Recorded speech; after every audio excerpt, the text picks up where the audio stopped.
നിരഞ്ജനും വിഹാനും സംഭവ സ്ഥലത്തേക്ക് എത്തിയതും ഒരു ആംബുലൻസ് അവരുടെ വണ്ടി മറികടന്നു അതിലൂടെ കുതിച്ചു പാഞ്ഞു. നിരഞ്ജൻ വണ്ടി ഒരു ഭാഗത്ത് പാർക്ക് ചെയ്ത് ഇറങ്ങിയതും തങ്ങളുടെ അച്ഛൻ്റെ പ്രായം വരുന്ന ഒരാളുടെ കയ്യിൽ വിലങ്ങണിയിച്ച് അജിനും കുറച്ച് പോലീസുകാരും അകത്തു നിന്ന് ഇറങ്ങി വന്നു. അജിനെ കണ്ടതും വിഹാനും നിരഞ്ജനും മേഘയ്ക്ക് എന്താണ് സംഭവിച്ചത് എന്നറിയാൻ വേണ്ടി അങ്ങോട്ടേക്ക് പാഞ്ഞെടുത്തു. തങ്ങളുടെ അരികിലേക്ക് വന്ന ചെറുപ്പക്കാരിലേക്ക് വിരൽ ചൂണ്ടി അജിൻ അനന്തനോടെന്ന പോലെ പറഞ്ഞു, ഇതാണ് ശങ്കർ മഹാദേവന്റെ മക്കൾ. ഇത് ഡോക്ടർ നിരഞ്ജൻ ശങ്കർ, ഇത് വിഹാൻ ശങ്കർ. നിരഞ്ജൻ ശങ്കർ ആ പേര് കേട്ടതും അനന്തന്റെ ചങ്ക് പിടഞ്ഞു. ഒരു നിമിഷം തൻ്റെ മകൻ അയാൾ നോക്കി നിന്ന് പോയിരുന്നു. അതിനോടൊപ്പം വിഹാനയും തൻ്റെ മകൻ സൗന്ദര്യം കൊണ്ടും വിദ്യാഭ്യാസം കൊണ്ടും പണം കൊണ്ടും ഒരുപാട് ഉയരത്തിലാണുള്ളതെന്ന് തിരിച്ചറിഞ്ഞ അയാളുടെ മനസ്സ് ഒരുപാട് സന്തോഷിച്ചു. എന്നാൽ നിരഞ്ജനും വിഹാനും അനന്തനെ ഒന്ന് ശ്രദ്ധിക്കുക പോലും ചെയ്തില്ല. അത് അയാളെ ചെറുതായി വേദനിപ്പിച്ചു. പോവാം സർ, അനന്തൻ അജിന് നേരെ തിരിഞ്ഞുകൊണ്ട് പറഞ്ഞതും അജിൻ ഒന്ന് അമർത്തി മൂളിക്കൊണ്ട് കൂടെയുള്ള പോലീസുകാർക്ക് അയാളെ കൊണ്ടുപോകാനുള്ള നിർദ്ദേശം നൽകി.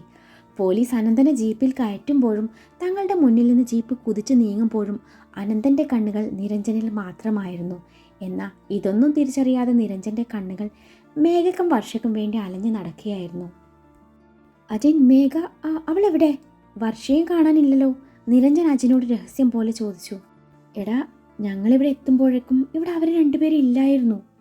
ഇവിടെ മറ്റാരും വന്നിട്ടില്ലെന്നാണ് അനന്തൻ പറഞ്ഞതും. രാഹുൽ തന്നെ കൊല്ലാൻ ശ്രമിച്ചപ്പോൾ സ്വയം രക്ഷയ്ക്ക് വേണ്ടി രാഹുലിനെ കൊല്ലേണ്ടി വന്നു എന്നാണ് അയാൾ മൊഴി നൽകിയത്. കൊലക്കുപയോഗിച്ച കത്തിയും കിട്ടിയിട്ടുണ്ട്. എടാ, അപ്പോൾ മേഘ ആ വീഡിയോ കോളിൽ കണ്ണൻ കണ്ടതോ?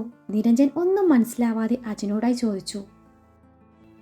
നിരഞ്ജൻ, താനൊരു കാര്യം ചെയ്യ്, വീട്ടിലേക്കൊന്ന് വിളിച്ചു നോക്കിയേ, ചിലപ്പോൾ അവരവിടെ എത്തിയോ എന്നറിയാലോ. അജിൻ അത് പറഞ്ഞ് തീരും മുൻപേ നിരഞ്ജൻ്റെ ഫോണിലേക്ക് വർഷയുടെ കോൾ വന്നു. ഹലോ അച്ചേട്ടാ, നിങ്ങൾ വിളിച്ചായിരുന്നു, അമ്മ പറഞ്ഞു വിളിച്ചെന്ന്. വിളിച്ചായിരുന്നു. നിങ്ങൾ എവിടെ പോയതാ? നിരഞ്ജനിൽ നിന്നും ഉടനെ മറുചോദ്യം ഉയർന്നു.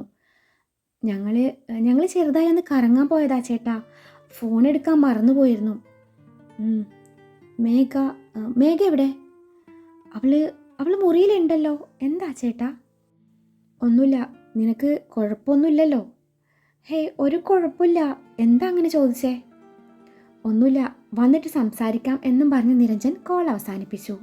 അന്നേരം നിരഞ്ജനും വിഹാനും ഒരുമിച്ചിട്ടുണ്ടെന്നും രാഹുൽ വിഹാന് കോൾ ചെയ്ത കാര്യവും നിരഞ്ജൻ അറിഞ്ഞിരുന്നുവെന്നും അറിയാതെയാണ് വർഷ ഒന്നും അറിയാത്ത പോലെ അവനോട് സംസാരിച്ചത്. അവന് വീട്ടിലെത്തിക്കഴിഞ്ഞല്ല അവനോട് പറയാമെന്നായിരുന്നു വർഷ മനസ്സിൽ കരുതിയത്.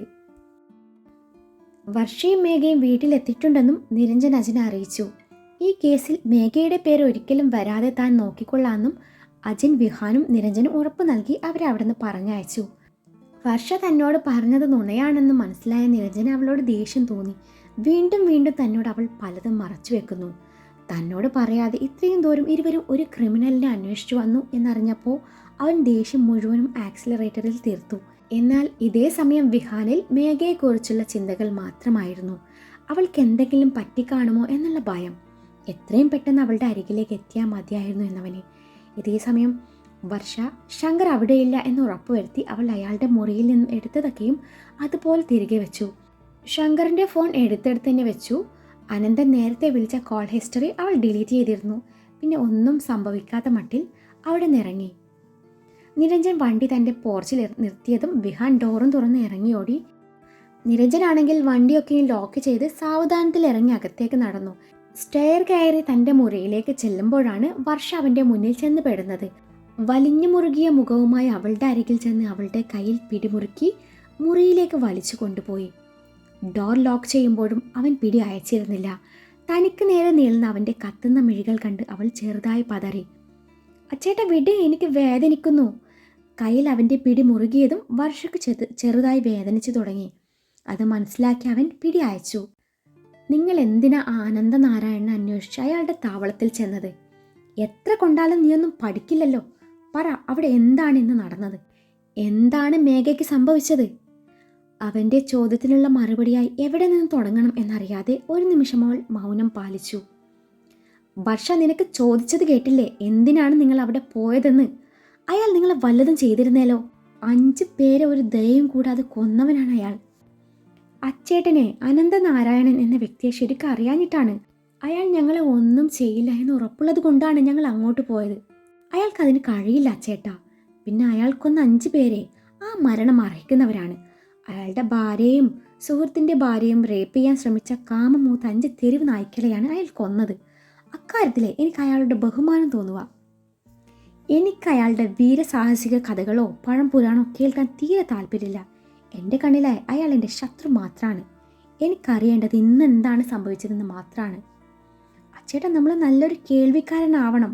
മറ്റൊരാൾ പറയുന്നത് കേൾക്കാനുള്ള മനസ്സുണ്ടാവണം. എന്നിട്ട് വേണം തീരുമാനം എടുക്കാൻ. എടുത്തുചാട്ടം അത്ര നല്ലതല്ല. നിനക്ക് അനന്തനാരായണൻ കാര്യമായ കൈവിഷം തന്നിട്ടുണ്ട്. ഇല്ലെങ്കിൽ നീ ഇങ്ങനെ പിച്ചും പെയ്യും പറയില്ലല്ലോ. ശരി, ഞാൻ നീ പറയുന്നത് കേൾക്കാൻ തയ്യാറാണ്. നീ പറ, ഞാൻ കേൾക്കട്ടെ. നിരഞ്ജൻ അതും പറഞ്ഞ് ബെഡിൽ വന്നിരുന്നതും വർഷ തനിക്കറിയാവുന്ന കാര്യങ്ങൾ നിരഞ്ജനോട് പറഞ്ഞു. നിരഞ്ജൻ അനന്തൻ്റെ മകനാണ് എന്നുള്ള കാര്യമൊഴികെ ബാക്കിയൊക്കെയും അവൾ പറഞ്ഞു തുടങ്ങി.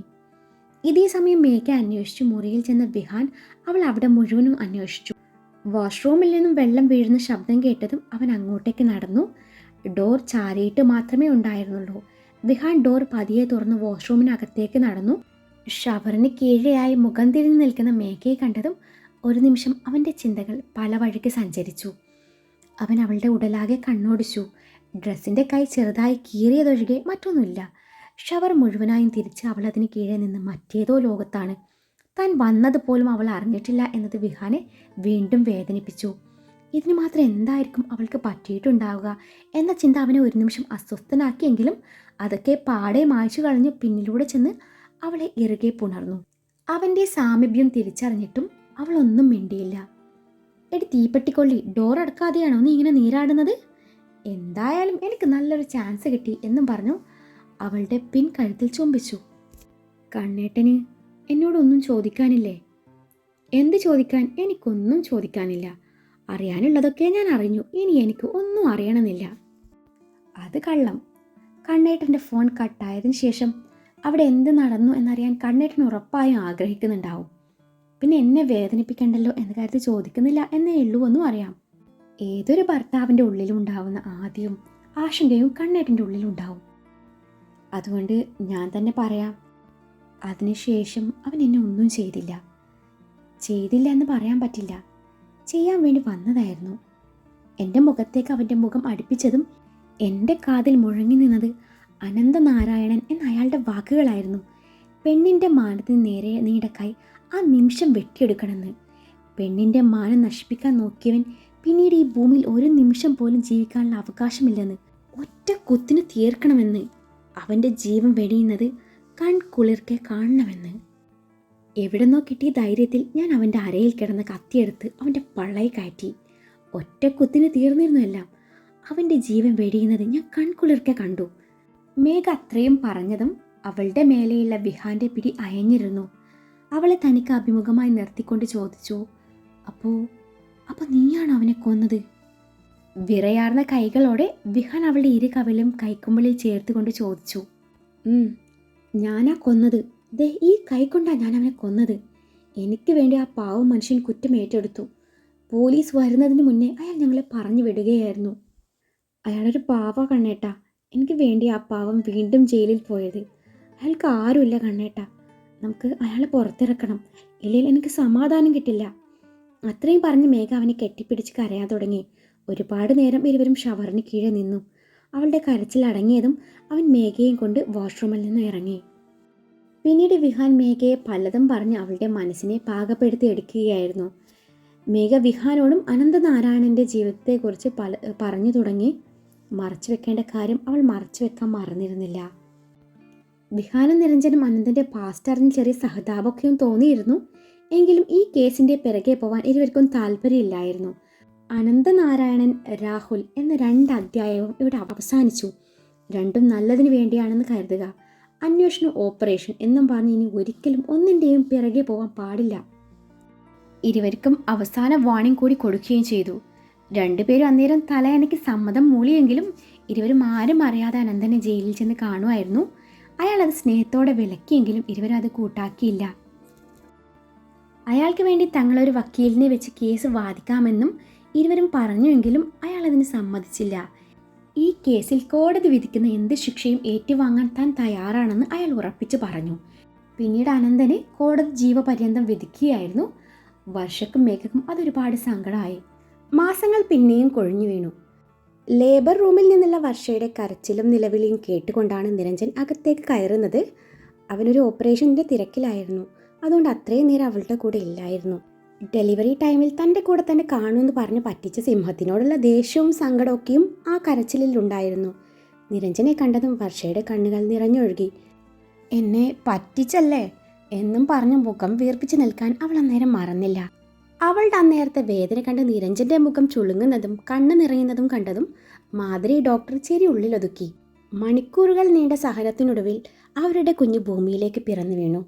തങ്ങൾക്ക് പിറന്നത് ഒരു മാലാഖയാണെന്നറിഞ്ഞതും ഇരുവരുടെയും മുഖം സന്തോഷത്താൽ വിടർന്നു. നിരഞ്ജൻ തങ്ങളുടെ കുഞ്ഞിക്കുരുവിയെ ഏറ്റുവാങ്ങി വർഷയുടെ മുഖത്തിന് നേരെ അടുപ്പിച്ചതും അവൾ പാതി ബോധത്തിലും കുഞ്ഞിനെ ഒന്ന് ചുംബിച്ചു. അവൾ അവിടെ തനിച്ചാക്കി പോവാൻ അവൻ്റെ മനസ്സ് അനുവദിച്ചിരുന്നില്ല. ഇനിയും ഇവിടെ നിന്നാൽ ബാക്കിയുള്ളവരൊക്കെ എന്ത് കരുതും എന്നൊറ്റ കാരണം കൊണ്ട് അവൻ കുഞ്ഞിനെയും കൊണ്ട് പുറത്തിറങ്ങി.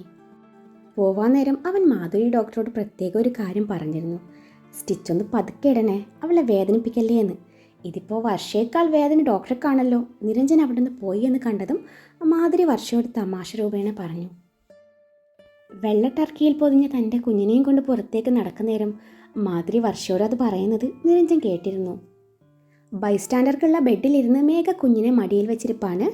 അവളോട് ഒട്ടിച്ചേർന്ന് തൊട്ടടുത്ത് വിഹാൻ കുഞ്ഞിനെ കൊഞ്ചിക്കുന്ന തിരക്കിലാണ്. വർഷക്കരികിൽ ചേർ വലിച്ചിട്ട് നിരഞ്ജൻ ഇരിപ്പുണ്ട്. വർഷയുടെ മുഖം വേദന കൊണ്ട് ചുളുങ്ങുന്നതും അവൾ വേദന കടിച്ചു പിടിച്ച് നിൽപ്പാണെന്നും അവന് മനസ്സിലായി. നിരഞ്ജൻ അവളെ ഒന്ന് നോക്കി. അന്നേരം അവൾ ചിരിക്കാനൊന്ന് ശ്രമിച്ചുവെങ്കിലും പറ്റിയില്ല. രണ്ടെണ്ണവും രാവിലെ വന്ന് കുറ്റിയടിച്ചതാണ്. ദേ ഇപ്പോൾ സമയം രാത്രി 10 മണി. എങ്ങനെയൊക്കെയോ അമ്മമാരെ ഒരു വിധം വീട്ടിലേക്ക് പറഞ്ഞയച്ചു. എന്നിട്ടും ഈ രണ്ടെണ്ണത്തിനും പോവാനായില്ലേ ആവോ എന്ന് ചിന്തിക്കുകയായിരുന്നു നിരഞ്ജൻ. രണ്ടും പോയിരുന്നേൽ അവളോട് വല്ലതും ചോദിക്കായിരുന്നു. ഇതിപ്പോൾ രണ്ടും കൂടി എന്നെ കൊണ്ട് ആട്ടിയിറക്കിയേ അടങ്ങൂ എന്ന് തോന്നുന്നു. കുഞ്ഞിനെ കിട്ടിയപ്പോൾ തൊട്ട് മേഘ കുഞ്ഞിനെ കയ്യിൽ നിന്നും താഴെ വെച്ചിട്ടില്ല. കരയാൻ കാത്തു നിൽക്കുക. അപ്പം പോയി എടുക്കും. പിന്നെ കെട്ടിയോളും കൂടി കുഞ്ഞിനങ്ങ് കൊഞ്ചിക്കും. താൻ പോലും കുഞ്ഞിനെ നേരാവണ്ണം കണ്ടിട്ടില്ല. കുഞ്ഞിനെ ഫീഡ് ചെയ്തിനോ എന്ന് പോലും അറിയില്ല. നിരഞ്ജൻ അതും ചിന്തിച്ച് ദീർഘമായി ഒന്ന് വിശ്വസിച്ചു. അച്ചു, നമ്മുടെ മാലാക കുഞ്ഞിൻ്റെ കണ്ണും മൂക്കും നിൻ്റേതാണെങ്കിലും മൊത്തത്തിൽ എവിടെയൊക്കെ എൻ്റെ ചായവില്ലേ എന്നൊരു സംശയം വിഹാൻ കുഞ്ഞിൻ്റെ കയ്യിൽ ചുംബിച്ച് കാര്യമായി നിരഞ്ജനെ നോക്കി പറഞ്ഞു. അത് പിന്നെ ഇല്ലാതിരിക്കൂടാ, നീ എൻ്റെ അനിയനല്ലേ. ആ രീതിയിൽ നോക്കുവാണെങ്കിൽ ചെറിയച്ഛനായ നിൻ്റെ ചായ കുഞ്ഞിന് കിട്ടും. പിന്നെ ഞാനും നീയും ഏകദേശം ഒരേ ചായ ആണല്ലോ. നമ്മുടെ കണ്ണ് പോലും ഒരുപോലെയായിരിക്കുന്നത്. പിന്നെ എനിക്കിത്തിരി നിറം കൂടുതലാട്ടോ. അതിൻ്റെ അഹങ്കാരം നിനക്ക് പണ്ടേ ഉള്ളതാണല്ലോ. ചേട്ടൻ്റെയും അനിയൻ്റെയും സംസാരം കേട്ട് മേഘയും വർഷയും പരസ്പരം ഒന്ന് നോക്കിപ്പോയി. അവരുടെ ശരീരത്തിൽ ഓടുന്നത് 2 അച്ഛനമ്മമാരുടെ രക്തമാണെന്നറിയാതെ ഇരുവരും ഓരോന്ന് പറയുന്നത് കേട്ടതും എവിടെയോ ഒരു കുഞ്ഞു നൊമ്പരം മേഘയ്ക്കും വർഷയ്ക്കും തോന്നി. അച്ചുവേട്ടാ, കുഞ്ഞിനെ പേര് ഞങ്ങൾ കണ്ടുവച്ചിട്ടുണ്ട് കേട്ടോ. അമ്മ പറഞ്ഞില്ലായിരുന്നു അത്? ചെറുതായി സൂചിപ്പിച്ചു. എന്താണാവോ ആ പേര്, ഞാനൊന്ന് കേൾക്കട്ടെ, നിരഞ്ജൻ ചോദിച്ചു. മിഴി. ഇതാണോ നിങ്ങൾ കണ്ടുപിടിച്ച സംഭവബഹുലമായ പേര്? മിഴി. വിഹാനിൽ നിറയെ പുച്ഛം. എന്താ മിഴിക്കൊരു കുറവ്? മേഘ വിഹാനെ നോക്കി കണ്ണുരുട്ടി. എന്താ കുറവെന്നോ? കുറവ് മാത്രമേ ഉള്ളൂ. വെറും 2 അക്ഷരം മാത്രമേ ഉള്ളൂ എന്നതാണ് ആദ്യത്തെ കുറവ്. പിന്നെ അച്ചുവിൻ്റെ പേരുമായി ഒരു സാമ്യവുമില്ല, വർഷയുടേതായുമില്ല. പിന്നെ ഷോർട്ട് ചെയ്ത് വിളിക്കാന്ന് വെച്ചാൽ ആകെയുള്ളതേ 2 അക്ഷരം. അതിലൊന്ന് ജായു. എനിക്കാണെങ്കിൽ നേരാവണ്ണം വഴങ്ങത്തുമില്ല. ഇതാണോ നിങ്ങൾ കണ്ടുപിടിച്ച കുറവ്? എന്തേ പോരെ, ഇനിയും വേണേ കണ്ടുപിടിക്കാം. ഇതൊന്നും ഒരു കുറവേ അല്ല. പിന്നെ ഇപ്പോൾ ആരും മാച്ച് ചെയ്തിട്ടൊന്നും പേരൊന്നും ഇടാറില്ല. ഇപ്പോൾ കുഞ്ഞു വർഷ വന്നില്ലേ, ഇനി കുഞ്ഞു മേഘ കൂടി വൈകാതെ വരുമല്ലോ. അവൾ ഇതളായിരിക്കും. അങ്ങനെ അവർ മിഴിയിതൾ എന്ന പേരിൽ അറിയപ്പെടും. മേഘവർഷ എന്ന പോലെ മിഴിയിതൾ. കേൾക്കുമ്പോൾ തന്നെ എന്തൊരു ഗുമ്മ അല്ലേ. മേഴ്ക്കുട്ടി ഒരു 5 മാസം കൂടി വെയിറ്റ് ചെയ്യട്ടോ. മേഘ പറഞ്ഞത് കേട്ടതും വിഹാനും നിരഞ്ജനും പരസ്പരം മുഖത്തോട് മുഖം നോക്കി. ഇതിപ്പോൾ മിഴിയിതൾ എന്ന ഹാഷ്ടാഗും കൊടുത്ത് മേഘവർഷ 2.0 ഉണ്ടാക്കാനുള്ള പരിപാടിയാണ് രണ്ടിനും. എന്നാ കേട്ടോ, നമുക്ക് ജനിക്കുന്നതേ ഒരാൺകുഞ്ഞായിരിക്കും. പിന്നെ നിന്റെ ഇതളും ഇലയും എന്ത് ചെയ്യുന്നേ എനിക്കൊന്ന് കാണണല്ലോ. വിഹാനും വിട്ടുകൊടുത്തില്ല. ഇതന്നെയല്ലേ കണ്ണേട്ടൻ മിഴിക്കുട്ടിയുടെ കാര്യത്തിലും പറഞ്ഞത്. വെറുതെ വീണ്ടും ചമ്മി നാറണ്ട. ഇക്കാര്യത്തിന് വേണ്ടി ഞാൻ വർഷങ്ങൾക്ക് മുന്നേ ഒരുപാട് തേങ്ങ ഉടച്ചതാ. ഓഹോ, അപ്പോൾ ദൈവത്തിന് നേരത്തെ കൈക്കൂലി കൊടുത്ത് നിർത്തിയിരിക്കുവാണല്ലേ. വിഹാൻ അതും പറഞ്ഞ് അവളെ കണ്ണുരുട്ടി നോക്കി ഇരുന്നിടത്ത് നിന്ന് എഴുന്നേറ്റു. നീ ആ കുഞ്ഞിനെ കിടത്തിക്കേ, നമുക്ക് പോയേക്കാം. ഒരുപാട് വൈകിക്കരുതെന്ന് അമ്മ പ്രത്യേകം പറഞ്ഞതാ, വിഹാൻ മേഘയോടെന്ന പോലെ പറഞ്ഞു. എന്നാൽ ഒട്ടും വൈകിക്കണ്ട, വേഗം ഇറങ്ങിക്കോ. നിരഞ്ജൻ ചാടിക്കയറി അത് പറഞ്ഞതും ഇവനെന്താ ഞങ്ങളെ പറഞ്ഞുവിടാൻ ഇത്ര ധൃതി എന്ന പോലെ വിഹാൻ അവനെ വല്ലാത്ത ഭാവത്തിൽ നോക്കിയപ്പോൾ നിരഞ്ജൻ അത് മനസ്സിലായിട്ടും മനസ്സിലാത്ത ഭാവം നടിച്ചു നിന്നു. വിഹാനും മേഘയും പോയതും നിരഞ്ജൻ ഡോറും ലോക്ക് ചെയ്ത് ആഞ്ഞൊരു ശ്വാസം വലിച്ചു വർഷയുടെ അരികിൽ വന്നിരുന്നു. അവളെ ആദ്യമായി കാണുന്നത് പോലെ അവൻ നോക്കിപ്പോയി. ഒപ്പം അവളുടെ അരികിൽ സുഖമായി ഉറങ്ങുന്ന തങ്ങളുടെ കുഞ്ഞിനെയും. കുഞ്ഞിൻ്റെ കയ്യിലവൻ തൻ്റെ ചുണ്ടുകൾ ചേർത്തു. അച്ഛൻ്റെ ചുണ്ടിൻ്റെ ചൂടേറ്റതും കുഞ്ഞ് ചെറുതായി കണ്ണു തുറന്നു അവനെ ഒന്ന് നോക്കി. ശേഷം വീണ്ടും കണ്ണുകൾ അടച്ചു ഉറക്കത്തിലേക്ക് വഴുതി വീണു. നിരഞ്ജൻ വർഷയുടെ നെറുകയിൽ തൻ്റെ ചുണ്ട് പതിപ്പിച്ചുകൊണ്ട് പറഞ്ഞു, താങ്ക്സ്. എന്തിനാ? എല്ലാത്തിനും. വീണ്ടും അവൻ്റെ ചുണ്ടുകൾ അവളുടെ നെറ്റിയിൽ പതിഞ്ഞു. അവൻ്റെ ചുണ്ടുകൾ ഇടതടവില്ലാതെ അവളുടെ മുഖത്താകെ ഒഴുകി നടന്നു. എന്നിട്ടും അവളുടെ മുഖം മങ്ങിയിരിക്കുന്നത് കണ്ടതും അവൻ ചോദിച്ചു, ഒരുപാട് വേദനിച്ചല്ലേ? ഇപ്പം എന്താ പ്രശ്നം? സ്റ്റിച്ച് വേദനയാണോ? അവൾ അതേന്ന് തലയനക്കി. ഞാനൊന്ന് നോക്കട്ടെ. അവൻ്റെ ചോദ്യം കേട്ട് അവളുടെ കണ്ണുകൾ മിഴിഞ്ഞു പോയിരുന്നു. കണ്ണും തള്ളിയാൽ അവളുടെ ഇരിപ്പ് കണ്ട് അവന് ചെറുതായി ചിരി വന്നു പോയി. ഒപ്പം അവളുടെ അന്നേരത്തെ അവസ്ഥ അവനെ വേദനിപ്പിച്ചിരുന്നു. നീ എന്തിനാ ഇങ്ങനെ നോക്കുന്നത്? അതിന് മാത്രം ഞാനൊന്നും ചോദിച്ചില്ലല്ലോ. ഞാനൊരു ഡോക്ടറല്ലേ, കൂടാതെ നിൻ്റെ ഹസ്ബൻഡുമാണ്. അപ്പോൾ ചോദിക്കുന്നതിലൊരു തെറ്റുമില്ല. ഞാൻ സ്റ്റിച്ച് ക്ലീൻ ചെയ്ത് മരുന്ന് വെച്ചുതരാം, അപ്പോൾ വേദന കുറഞ്ഞോളും. അതൊന്നും വേണ്ട, വർഷ അവൻ്റെ മുഖത്ത് നോക്കാതെ പറഞ്ഞൊപ്പിച്ചു. എത്രയും നാണിക്കാൻ ഞാൻ കാണാത്തതൊന്നല്ലല്ലോ. അച്ചേട്ടാ പോ അവിടുന്ന്. പാത്രന്ന വഷളത്രം മാത്രമേ പറയുള്ളൂ. ഇങ്ങനെയാണെങ്കിൽ ഞാൻ മിണ്ടില്ല കേട്ടോ. അവളുടെ മുഖം അന്നേരം നാണത്താൽ പൂത്തുലഞ്ഞു. അപ്പോഴേക്കും കുഞ്ഞെഴുന്നേറ്റ് കരയാൻ തുടങ്ങി. ദേ എൻ്റെ കുഞ്ഞിക്കുരുവി എഴുന്നേറ്റല്ലോ. അച്ചോടാ കരയല്ലേ വാവേ, അച്ഛനെടുക്കാവേ. നിർത്താതെ കരയുന്ന കുഞ്ഞിനെ നിരഞ്ജൻ കയ്യിലെടുത്തു നെഞ്ചോട് ചേർത്ത് പിടിച്ചിട്ടും കുഞ്ഞ് കരച്ചിൽ നിർത്തുന്നില്ലായിരുന്നു. അമ്മു, മോൾക്ക് വിശക്കുന്നെന്ന് തോന്നുന്നു. ഇതിപ്പോൾ എൻ്റെ കയ്യിൽ ഒതുങ്ങുമെന്ന് തോന്നുന്നില്ല എന്നും പറഞ്ഞ് അവൻ കുഞ്ഞിനെ ബെഡിൽ കിടത്തി വർഷയെ താങ്ങി പിടിച്ചു നേരെ എത്തി. അവൾക്ക് ശരിക്കിരിക്കാൻ പോലും പറ്റുന്നുണ്ടായിരുന്നില്ല. നേരാവണ്ണം കുഞ്ഞിനെ എടുക്കാൻ പോലും പറ്റാത്തതുകൊണ്ട് അവൻ തന്നെ കുഞ്ഞിനെ അവളുടെ മടിയിൽ വെച്ച് കൊടുത്തതും അവൾ കുഞ്ഞിനെ പാലൂട്ടാൻ തുടങ്ങി. അന്നത്തെ അവൻ്റെ നോട്ടം താങ്ങാൻ പറ്റാതെ അവൾ കുഞ്ഞിനെ ഒന്നുകൂടി മാറോട് ചേർത്തതും അവൻ അവളെ നോക്കി പേടിപ്പിച്ചു. എൻ്റെ കുരുവി പെണ്ണെ, കുഞ്ഞിൻ്റെ മൂക്ക് ശ്രദ്ധിക്ക്, കുഞ്ഞിന് ശ്വാസം മുട്ടും. അതും പറഞ്ഞ് അവൻ കുഞ്ഞിൻ്റെ മുഖം ശരിക്ക് പിടിച്ചു കൊടുത്തു. ഇതൊന്നും ഞാൻ കാണാഞ്ഞിട്ടാണല്ലോ നിന്റെ കയ്യിൽ ഈ കൊച്ചു കിടക്കുന്നത് എന്നുള്ള ഒരൊറ്റ ഡയലോഗും പറഞ്ഞ് അവളുടെ കവളിൽ ചെറുതായി ചുണ്ടമർത്തി ബൈസ്റ്റാൻഡർക്കുള്ള ബെഡിൽ കിടന്നു തൻ്റെ കുരുവിപ്പെണ്ണിനെയും കുഞ്ഞു കുരുവിയെയും കണ്ണിമസിമാതെ നോക്കി നിന്നു. മാസങ്ങൾ പിന്നെയും കൊഴിഞ്ഞു വീണു. മേഘയുടെ ആഗ്രഹം പോലെ തന്നെ അവർക്കും പിറന്നതും ഒരു പെൺകുഞ്ഞ് തന്നെയായിരുന്നു. വിഹാൻ പറഞ്ഞതുപോലെ തന്നെ അപ്പോഴേക്കും അവൻ ഇത്തിരി പക്വതയ്ക്കുള്ള അച്ഛനായി മാറിയിരുന്നു.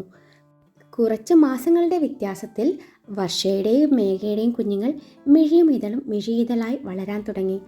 മിഴിക്ക് നിരഞ്ജനും വർഷയും അച്ഛനും അമ്മയാണെങ്കിൽ വിഹാനും മേഘയും മേഘാമയും ചെറിയച്ഛനാണ്.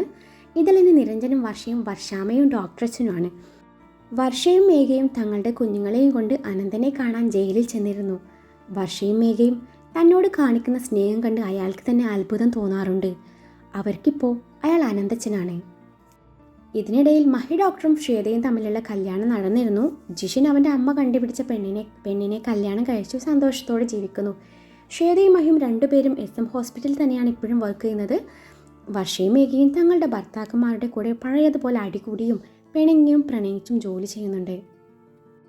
പതിവ് പോലെ നിരഞ്ജൻ തൻ്റെ കൺസൾട്ടിംഗ് റൂമിൽ രോഗികളെ പരിശോധിക്കുന്ന തിരക്കിലാണ്. അപ്പോഴാണ് ഒരു എമർജൻസി കേസ് ഉണ്ടെന്ന് അറിയുന്നത്. പെട്ടെന്നവൻ തൻ്റെ സ്റ്റെത്തും കയ്യിൽ പിടിച്ച് ധൃതിയിൽ ICUവിലേക്ക് നടന്നു. ICUവിന് മുന്നിൽ നിൽക്കുന്ന പോലീസുകാരെ കണ്ടപ്പോൾ രോഗി ഏതോ ജയിൽ പുള്ളിയോ പോലീസ് കസ്റ്റഡിയിൽ വെച്ചിരിക്കുന്ന പ്രതിയോ മറ്റോ ആണെന്ന് അവൻ ഊഹിക്കാവുന്നതേ ഉണ്ടായിരുന്നുള്ളൂ. ഒരു ഡോക്ടറെ സംബന്ധിച്ചിടത്തോളം തൻ്റെ മുന്നിൽ വരുന്ന എല്ലാവരും തൻ്റെ പേഷ്യൻസ് മാത്രമാണ്. അവരേത് തരക്കാരായാലും അവരുടെ ജീവൻ രക്ഷിക്കുക എന്നത് തൻ്റെ കർത്തവ്യമാണ് എന്ന് മനസ്സിൽ കരുതി അവൻ ധൃതിയിൽ ICUവിൻ്റെ ഡോർ തുറന്ന് അകത്തേക്ക് നടന്നു. ICUവിലെത്തിയ നിരഞ്ജൻ അവിടെ കിടക്കുന്ന അനന്തനാരായണനെ കണ്ടപ്പോൾ ഒരു നിമിഷം ഒന്ന് തറഞ്ഞു പോയിരുന്നു. ഇതുവരെയായിട്ട് അവൻ അയാളുടെ എന്തോ ക്ഷമിക്കാൻ പറ്റിയിരുന്നില്ല. പക്ഷെ ഇപ്പോൾ തൻ്റെ മുന്നിൽ അയാൾ കിടക്കുന്നത് ഒരു രോഗിയായിട്ടാണ്. ഈ വൈറ്റ് കോട്ട് അണിഞ്ഞാൽ താൻ മറ്റെല്ലാം മറന്നിരിക്കണം എന്ന ഉറച്ച തീരുമാനത്തോടെ അവിടെ ഉണ്ടായിരുന്ന മറ്റു ഡോക്ടേഴ്സിനോട് കാര്യം തിരക്കി. ഇയാൾ ഇന്ന് വെളുപ്പിന് ജയിലിലെ ഗാർഡൻ ഏരിയയിൽ തലകറങ്ങി വീഴുകയായിരുന്നു. വീണ വീഴ്ചയിൽ അയാൾ അവിടെ ഉണ്ടായിരുന്ന സ്റ്റെപ്പിലൂടെ ഉരുണ്ട് താഴേക്ക് വീണു പോവുകയായിരുന്നു. അപ്പോൾ തന്നെ ജയിൽ ഡോക്ടർ വന്ന് പരിശോധിച്ചു. കാര്യമായ പരിക്കുകളൊന്നും ഇല്ലായിരുന്നതിനാൽ അന്നേരം അവരെ അത്ര കാര്യമാക്കിയിരുന്നില്ല. പിന്നീട് സഹതടവുകാരാണ് ചെവിയിലെ രക്തസ്രാവം ശ്രദ്ധിക്കുന്നത്. അവിടുന്ന് മെഡിക്കൽ കോളേജിലേക്ക് കൊണ്ടുപോവുകയായിരുന്നു. അവിടുന്ന് ഇൻറ്റേർണൽ ബ്ലീഡിംഗ് ഉണ്ടെന്ന് സ്ഥിരീകരിച്ചു. അവിടെയുള്ള ഡോക്ടേഴ്സ് കൈയൊഴിഞ്ഞതിനെ തുടർന്ന് ഇങ്ങോട്ട് കൊണ്ടുവരികയായിരുന്നു. ഒരു ഡോക്ടർ നിരഞ്ജനോട് കാര്യങ്ങൾ വിശദീകരിച്ചു. അത് കേട്ടതും നിരഞ്ജൻ അനന്തനെ പരിശോധിക്കാൻ തുടങ്ങി. അപ്പോഴും ചെവിയിലൂടെ രക്തം ഒഴുകുന്നുണ്ടായിരുന്നു. തൻ്റെ മുന്നിലിരിക്കുന്നത് സ്വന്തം അച്ഛനാണെന്നറിയാതെ അയാളുടെ ചെവിയിലൂടെ ഒഴുകുന്ന രക്തത്തുള്ളികളെ നിരഞ്ജൻ കോട്ടൺ വെച്ച് ഒപ്പിയെടുത്തു. തൻ്റെ ചെവിയുടെ ഭാഗത്ത് എന്തോ തണുപ്പ് അനുഭവപ്പെട്ട അനന്തൻ കണ്ണു തുറന്നു നോക്കിയപ്പോൾ മുന്നിൽ കണ്ട കാഴ്ചയിൽ അയാളുടെ കണ്ണുകൾ നിറയാൻ വെമ്പുന്നുണ്ടായിരുന്നു. അന്നേരം നിരഞ്ജൻ്റെ നിശ്വാസം അനന്തൻ്റെ മുഖത്തേക്ക് തട്ടുന്നുണ്ടായിരുന്നു. നിറയാൻ വെമ്പുന്ന മിഴികളെ ശാസിച്ചു നിർത്തി തൻ്റെ മകനൊന്ന് നോക്കി ചിരിച്ചതും നിരഞ്ജനും ഒന്ന് ചിരിച്ചെന്ന് വരുത്തി. ആ ചിരിയിലെ തെളിച്ചക്കുറവ് അനന്തന് മനസ്സിലായി. നിരഞ്ജൻ കൂടെ ഉണ്ടായിരുന്ന ഡോക്ടേഴ്സിനും നഴ്സുമാർക്കും എന്തോ നിർദ്ദേശങ്ങൾ കൊടുത്തു. അനന്തനെ അപ്പോൾ തന്നെ സ്കാൻ ചെയ്യാൻ വേണ്ടി കൊണ്ടുപോവുകയും ചെയ്തു. പെട്ടെന്ന് തന്നെ സ്കാനിങ് ഒക്കെയും കഴിഞ്ഞു. അയാൾ ICUവിലേക്ക് തിരിച്ചു കൊണ്ടുവന്നു. അതിനിടയിൽ കാര്യങ്ങൾ അറിഞ്ഞ് വർഷയും മേഘയും അനന്തനെ കാണാൻ വന്നിരുന്നു. ഇരുവരെയും കണ്ടതും അയാൾക്ക് ഒരുപാട് സന്തോഷമായി. ഒരുപാട് നേരം അവിടെ നിൽക്കാനുള്ള അനുമതി ഇല്ലാത്തതുകൊണ്ട് അവരിരുവരും പെട്ടെന്ന് തന്നെ പുറത്തിറങ്ങി. സ്വന്തം അച്ഛനാണെന്നറിയാതെ നിരഞ്ജൻ അയാളെ ശുശ്രൂഷിക്കുന്ന കാഴ്ച ഇരുവരും വേദനയുളവാക്കി. എങ്കിലും മകനെ കൺകുളിർക്കെ കണ്ടിട്ടാണല്ലോ ആ അച്ഛൻ മരണത്തിന് കീഴടങ്ങുന്നത് എന്നോർത്ത് അവർക്ക് ചെറിയൊരു ആശ്വാസം തോന്നി. അനന്തൻ്റെ റിപ്പോർട്ട്സൊക്കെയും പരിശോധിച്ച നിരഞ്ജൻ അനന്തൻ്റെ നില അതീവ ഗുരുതരമാണെന്ന് വ്യക്തമാക്കി. ശക്തമായ ഇൻറ്റേർണൽ ബ്ലീഡിംഗ് ഉണ്ടെന്നും ഇതിപ്പോൾ ഒരുപാട് വൈകിപ്പോയെന്നും തന്നെ കൊണ്ട് ഇനി ഒന്നും ചെയ്യാൻ പറ്റില്ലെന്നും ഇനി വെറും മണിക്കൂറുകൾ മാത്രമേ അയാൾ ജീവിച്ചിരിക്കുകയുള്ളെന്നും അവൻ പോലീസിനെ അറിയിച്ചു. സംഭവം നടന്നപ്പോൾ തന്നെ നിങ്ങൾ ഇങ്ങോട്ട് കൊണ്ടുവന്നിരുന്നതിൽ ഒരുപക്ഷെ എന്തെങ്കിലും ചെയ്യാൻ പറ്റിയേനെ. ഇതിപ്പോൾ പോലീസിൻ്റെ ഭാഗത്ത് നിന്നുണ്ടായ പാളിച്ചയായിട്ടേ കണക്കാക്കാൻ പറ്റുകയുള്ളൂ. ഇനി ചെയ്യാനുള്ളത് അയാളെ സമാധാനമായി മരിക്കാൻ അനുവദിക്കുക എന്നതാണ്. അതിനൊപ്പം അയാൾക്ക് അവസാനമായി എന്തെങ്കിലും ആഗ്രഹം ഉണ്ടെങ്കിൽ അത് സാധിച്ചു കൊടുക്കുക എന്നതാണ്. അത്രയും പറഞ്ഞ നിരഞ്ജൻ വീണ്ടും ICUവിൽ കയറി അനന്തനെ കണ്ടു. അയാളുടെ ചെവിയിൽ കൂടെ രക്തം ഒഴുകി വരുന്നത് കണ്ടതും എന്തോ നിരഞ്ജന് അത് കണ്ടു നിൽക്കാനായില്ല. അവൻ വീണ്ടും ഒരു കോട്ടൺ എടുത്ത് അത് ഒപ്പിക്കൊടുത്തു. മോനെ. അനന്തൻ്റെ വിറയാർന്ന സ്വരം കാതിൽ പതിഞ്ഞതും നിരഞ്ജൻ ഒരു നിമിഷം അയാളെ വല്ലാത്ത ഭാവത്തിൽ നോക്കിപ്പോയി. അയാൾ അപ്പോഴേക്കും ഒരുപാട് ക്ഷീണിച്ചു പോയിരുന്നു. അയാളുടെ മുഖത്ത് അവശത എടുത്തു കാണിക്കുന്നുണ്ട്. അനന്തൻ നിരഞ്ജൻ്റെ കയ്യിൽ കൈ ചേർത്ത് വെച്ച് അവൻ്റെ മുഖത്തേക്ക് നോക്കിയപ്പോൾ അയാൾക്ക് തന്നോട് എന്തൊക്കെയോ പറയാനുള്ളത് പോലെ അവന് തോന്നി. എന്താ, പറഞ്ഞോളൂ. നിരഞ്ജൻ ഇത്തവണ നിറഞ്ഞ മനസ്സോടെയാണ് ചോദിച്ചത്. ഞാൻ ഇനി എത്ര നേരം ജീവിച്ചിരിക്കുമെന്ന് എനിക്കറിയില്ല. എനിക്ക് ശങ്കറിനെ ഒന്ന് കാണണമായിരുന്നു. വരാൻ പറയാം എന്നും പറഞ്ഞ് നിരഞ്ജൻ തൻ്റെ ഫോണെടുത്ത് ശങ്കറിൻ്റെ നമ്പറിലേക്ക് വിളിച്ചു. ഹലോ അച്ഛാ. നിരഞ്ജൻ ശങ്കറിനെയാണ് അച്ഛ എന്ന് വിളിക്കുന്നത് അറിയാമായിട്ടും അവൻ അന്നേരം തന്നെയാണ് അച്ഛ എന്ന് വിളിക്കുന്നത് പോലെ മനസ്സിൽ കരുതി അനന്തൻ മൗനമായി ആ വിളിക്കുത്തിരം നൽകിക്കൊണ്ട് തൻ്റെ മകനെ കണ്ണിമ നോക്കി. അച്ഛ, എന്താ കേൾക്കുന്നില്ലേ? ഒരു മിനിറ്റ്, ഞാൻ ഇത്തിരി മാറി നിൽക്കട്ടെ എന്നും പറഞ്ഞ് അവൻ ഫോണും കൊണ്ട് അവിടെ നിന്ന് നടന്ന് നീങ്ങുന്നത് അനന്തൻ നോക്കി നിന്നു. അന്നേരം ഒരു നീർത്തുള്ളി അയാളുടെ കവിളിലൂടെ ഒലിച്ചിറങ്ങി. നിരഞ്ജൻ പറഞ്ഞത് അറിഞ്ഞിട്ടാണ് ശങ്കർ അനന്തനെ കാണാനായി ഓടിയെത്തിയത്. മേഘയ്ക്ക് വേണ്ടിയാണ് അവൻ ജയിൽ ജീവിതം അനുഭവിക്കുന്നത് എന്ന് അറിഞ്ഞിട്ടും ഒന്ന് പോയി കാണാഞ്ഞത് മറ്റൊന്നും കൊണ്ടായിരുന്നില്ല. അനന്തൻ്റെ മുന്നിൽ നിൽക്കാനുള്ള അർഹത തനിക്കില്ലെന്ന് ബോധ്യമുള്ളത് കൊണ്ടായിരുന്നു. ഇതിപ്പോൾ മരണക്കിടക്കയിൽ നിന്ന് തന്നെ കാണണമെന്ന് പറഞ്ഞപ്പോൾ ശങ്കർ മനസ്സിൽ ഉറപ്പിച്ചിരുന്നു അവന് വേണ്ടി അവസാനമായി എന്തെങ്കിലും ചെയ്തു കൊടുക്കണമെന്ന്. തൻ്റെ കൈ മുഖത്തോടടുപ്പിച്ച് വിതുമ്പുന്ന ശങ്കറിനെ നോക്കി അനന്തൻ ഒന്ന് ചിരിച്ചു. ആ ചിരി അത് തന്നെ തളർത്തുന്നത് പോലെ ശങ്കറിന് തോന്നിപ്പോയി. ശങ്കർ, ഞാൻ എൻ്റെ ഒരു ആഗ്രഹം പറഞ്ഞാൽ നീ എനിക്കത് സാധിച്ചു തരുമോ? ഒരു ചെറുപുഞ്ചിരിയോടെ തന്നെ നോക്കി അനന്തൻ അത് ചോദിച്ചതും ശങ്കർ സമ്മതം അറിയിക്കുകയായിരുന്നു. തൻ്റെ മൂത്ത മകനെ കൊണ്ട് എൻ്റെ അന്ത്യകർമ്മങ്ങൾ ചെയ്യിപ്പിക്കുമോ? എനിക്ക് വേറെ ആരും ഇല്ലല്ലോടാ. ആ ഒരു ചോദ്യം ഇടുത്തിപ്പോലെയാണ് ശങ്കറിൻ്റെ കാതിൽ പതിഞ്ഞത്. ആ ഒരു ചോദ്യത്തിൽ നിന്നും ശങ്കറിന് വ്യക്തമായിരുന്നു അനന്തൻ എല്ലാം അറിഞ്ഞുകൊണ്ടാണ് തൻ്റെ മുന്നിലിരിക്കുന്നതെന്ന്. ശങ്കർ ഒരു നിമിഷം തറഞ്ഞു പോയിരുന്നുവെങ്കിലും തൻ്റെ ഈ സ്വാർത്ഥ ചിന്തകളെ പാടെ മായ്ച്ചുകൊണ്ട് പറഞ്ഞു, അവൻ നിൻ്റെ മോനല്ലേടാ, അവനല്ലാതെ പിന്നെ ആരാതൊക്കെ ചെയ്യുക. അതും പറഞ്ഞ് ശങ്കർ അനന്തൻ്റെ ഇരു കൈയിലും മുഖം പൂഴ്ത്തി പൊട്ടിക്കരഞ്ഞു. ഇല്ല, അവൻ നിൻ്റെ മോൻ തന്നെയാ. അങ്ങനെ കരുതാനാണ് എനിക്കിഷ്ടം. അല്ല, അങ്ങനെ തന്നെയാണ്. നിൻ്റെ മോനായിട്ട് തന്നെയാണ് ഞാനത് ചോദിച്ചതും. നിനക്കത് സമ്മതമല്ല അച്ഛാ? വേണ്ട. കണ്ണുനീരോടെ പറയുന്ന അനന്തൻ്റെ കയ്യിൽ സമ്മതമെന്ന പോലെ ശങ്കർ മുറുക്കി പിടിച്ചതും ഒരുതരം നിർവൃതിയോടെ അനന്തൻ മിഴികൾ അടച്ചു. ആ മിഴികൾ പിന്നീട് തുറന്നതേയില്ല. ശങ്കർ അനന്തനെ ഒരുപാട് നേരം വിളിച്ചു നോക്കിയെങ്കിലും അനന്തൻ ആ വിളി കേൾക്കാൻ പറ്റിയില്ല. മരവിച്ച മനസ്സുമായി ICUവിൽ നിന്നും പുറത്തിറങ്ങുന്ന അച്ഛനെ കണ്ട് നിരഞ്ജൻ കാര്യം തിരക്കിയെങ്കിലും ഒന്നും പറയാതെ പുറത്തേക്ക് ഇറങ്ങി നടക്കുന്ന അച്ഛനെ കണ്ട് നിരഞ്ജന് കാര്യം മനസ്സിലായി. ഡോക്ടേഴ്സ് അനന്തൻ്റെ മരണം സ്ഥിരീകരിച്ചു. മൃതശരീരം ഏറ്റെടുക്കാൻ താൻ തയ്യാറാണെന്ന് അറിയിച്ചതിനെ തുടർന്ന് അതിൻ്റേതായ ഫോർമാലിറ്റീസോട് കൂടി അനന്തൻ്റെ ശരീരം ശങ്കറിന് വിട്ടു നൽകി. അനന്തൻ്റെ അന്ത്യകർമ്മങ്ങൾ ചെയ്യാൻ പോകുന്നത് താനാണെന്നറിഞ്ഞതും നിരഞ്ജൻ ഒരു നിമിഷം ശങ്കറിന് മുന്നിൽ മൗനം പാലിച്ചു. നിനക്ക് പറ്റില്ലെങ്കിൽ പറഞ്ഞാൽ മതി, ഞാൻ ചെയ്തോളാം. ശങ്കർ ആ പറഞ്ഞത് കേട്ടതും അച്ഛൻ്റെ തീരുമാനം ഉറച്ചതാണെന്ന് മനസ്സിലാക്കിയ നിരഞ്ജൻ ഒടുവിൽ സമ്മതം അറിയിച്ചു. ശങ്കറിൻ്റെ വീട്ടിൽ വെച്ച് തന്നെ എല്ലാവിധ ചടങ്ങുകളോട് കൂടി അനന്തനെ യാത്രയാക്കി. സത്യങ്ങളൊന്നും അറിയാതെ, സ്വന്തം അച്ഛനാണെന്ന് പോലും അറിയാതെ അനന്തൻ്റെ ചിതയ്ക്ക് തീ കൊളുത്തുന്ന നിരഞ്ജൻ.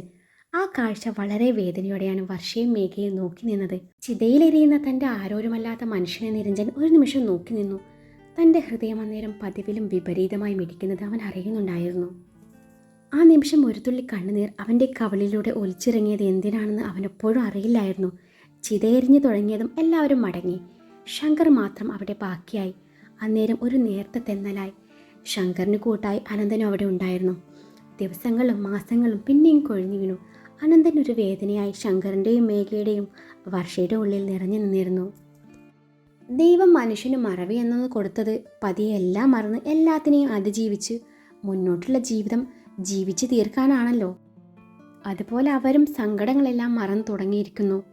എങ്കിലും മേഘയും വർഷയും അയാളുടെ അസ്ഥിത്തറയിൽ ഇടയ്ക്കിടെ ചെന്ന് തിരി തെളിയിക്കാനും പൂക്കളർപ്പിക്കാനും പ്രത്യേകം ശ്രദ്ധിച്ചിരുന്നു. 2 വർഷങ്ങൾക്ക് ശേഷം മിഴിക്കും ഇതളിനും ഇപ്പോൾ യഥാക്രമം 3 വയസ്സും 2.5 വയസ്സുമാണ് പ്രായം. അച്ഛൻ്റെയും അച്ഛമ്മയുടെയും ചെല്ലക്കുട്ടികളാണ് 2 പേരും. ഇരുവരും കളിക്കുന്നതും കറങ്ങാൻ പോകുന്നതും ഒക്കെയും ശങ്കറിനൊപ്പമാണ്. പേരക്കുട്ടികളെ കിട്ടിയത് പിന്നെ അയാൾ ഓഫീസിൽ പോക്കൊക്കെ നിർത്തി ഏത് നേരവും പിള്ളേരൊത്ത് കളിച്ച് നടപ്പാണ്. നിരഞ്ജനും വർഷയും വിഹാനും മേഘയും 4 പേരും ഒരുമിച്ച് ആൻഡമാൻ നിക്കോബാർ ദ്വീപിലേക്ക് പോകാനുള്ള തയ്യാറെടുപ്പിലാണ്. വർഷയ്ക്ക് നിരഞ്ജനും അന്ന് പോവാൻ പറ്റാത്തതിൻ്റെ വിഷമം തീർക്കണം. വിഹാനും മേഘയ്ക്കും ആണെങ്കിൽ അന്ന് പകുതിക്ക് വെച്ച് നിർത്തിയതൊക്കെ ഒന്ന് പൂർത്തീകരിക്കണം. ട്രിപ്പിന് മാധുര്യം കൂട്ടാനെന്ന് വണ്ണം ഇരുവരുടെയും പൊന്നോമനകളുണ്ട്. ആൻഡമാൻ നിക്കോബാറിലെ നീൽ ദ്വീപിനോട് ചേർന്നുള്ള റിസോർട്ടിൽ, അതായത് വിഹാനും മേഘയും അന്ന് താമസിച്ച അതേ റിസോർട്ടിൽ തന്നെ ഇത്തവണയും താമസിച്ചാൽ മതിയെന്നത് വിഹാന്റെ നിർബന്ധമായിരുന്നു. അതിനു മാത്രം എന്ത് തേങ്ങയാടാ നിനക്കവിടം സമ്മാനിച്ചതെന്ന് നിരഞ്ജൻ വിഹാനോട് ചോദിച്ചെങ്കിലും അവനെല്ലാം ഒരു ചിരിയിൽ ഒതുക്കി കളഞ്ഞു. നീൽ ദ്വീപിനോട് ചേർന്നുള്ള റിസോർട്ടിൽ നിന്നും മനോഹരമായ രാത്രി കാഴ്ചകൾ ആസ്വദിച്ചു ഒരുമിച്ച് ഡിന്നർ കഴിക്കുകയാണ് നിരഞ്ജനും വർഷയും വിഹാനും മേഘയും. ഇന്നവരുടെ 4ാം വിവാഹ വാർഷികമായിരുന്നു. അതിൻ്റെ ഭാഗമായുള്ള special candle light dinner. Candle light dinner setup ആണെങ്കിലും സെപ്പറേറ്റ് ഇരുന്ന് കഴിക്കുന്നില്ല, ഒരുമിച്ച് കഴിക്കുക എന്നത് എല്ലാവരുടെയും തീരുമാനമായിരുന്നു. കുഞ്ഞു പിള്ളേർക്ക് ഇരിക്കാനായി പ്രത്യേകം കിഡ്സ് ചെയർ ഒക്കെയും സെറ്റ് ചെയ്തിരുന്നെങ്കിലും രണ്ടും അതിലൊന്നും ഇരിക്കാതെ മേശമേലെ കയറിയിരുന്ന് കേക്കും ഡെസേർട്ട്സൊക്കെയും കൈയിട്ട് വാരി കഴിക്കുന്ന തിരക്കിലാണ്. രണ്ടിൻ്റെയും മുഖവും ഡ്രസ്സും ഒക്കെയും കണ്ട ചിരി വരും ആ കോലത്തിലായിട്ടുണ്ട്. മേഘ ഇതളിനെ കണ്ണുരുട്ടി പേടിപ്പിച്ചു മുഖവും കൈയൊക്കെയും ടിഷ്യൂ വെച്ച് തുടച്ച് ഒരുവിധം മടിയിൽ പിടിച്ചിരുത്തിയെങ്കിലും അവൾ അപ്പോഴേക്കും അച്ചായെന്ന് വിളിച്ച് വിഹാന്റെ മേലേക്ക് ചാടിയിരുന്നു. മേഘയെ പേടിച്ചവൾ അവൻ്റെ കഴുത്തിൽ കൈയിട്ട് അവൻ്റെ തോളിലേക്ക് മുഖം പൊഴുത്തി കിടന്നു. മിഴിയെ വർഷ ആവും വിധം എടുക്കാൻ നോക്കിയെങ്കിലും അവൾ കൂട്ടാക്കാതെ വീണ്ടും കേക്ക് കഴിക്കുകയാണ്.